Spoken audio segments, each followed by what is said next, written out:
भी आपको ये 3 न्यूरेक आपको बुला लेगा सैंडविच है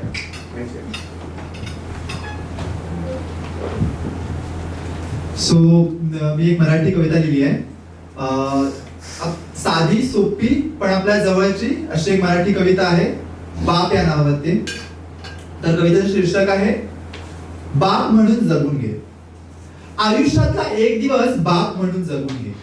आयुष्यातला एक दिवस बाप म्हणून जगून घे. त्याच्याकडची ताकद तू तेवढ्या पुरती मागून घे.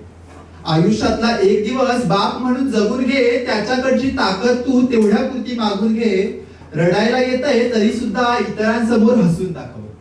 रडायला येतंय तरी सुद्धा इतरांसमोर हसून दाखव. डोळ्यातली ती अस्व तुझ्या पापण्यांमध्येच पुसून दाखव. दूर जाऊन एकटा मात्र मन मोकळं रडून घे. दूर जाऊन एकटा मात्र मन मोकळं रडून घे. त्याच्याकडची ताकद तू तेवढ्या पुरती मागून घे. त्याच्याकडची ताकद तू तेवढ्या पुरती मागून घे. दिवसभर घाम गळून पुन्हा घरी थकून येशील. दिवसभर घाम गळून पुन्हा घरी थकून येशील. गाढ झोप लागता लागताच अचानक गायब होशील. फाटकं नशीब घेऊन तुला ऐटीत राहणं जमणार नाही. फाटकं नशीब घेऊन तुला ऐटीत राहणं जमणार नाही. भेटायला आतुर लेकरू तुझं तुझ्याशिवाय रमणार नाही. एकदा फक्त त्या लेकराला कडकडून मिठीत घे.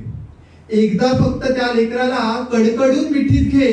त्याच्याकडची ताकद तू तेवढ्या पुरती मागून घे. आयुष्यातला एक दिवस बाप म्हणून जगून घे.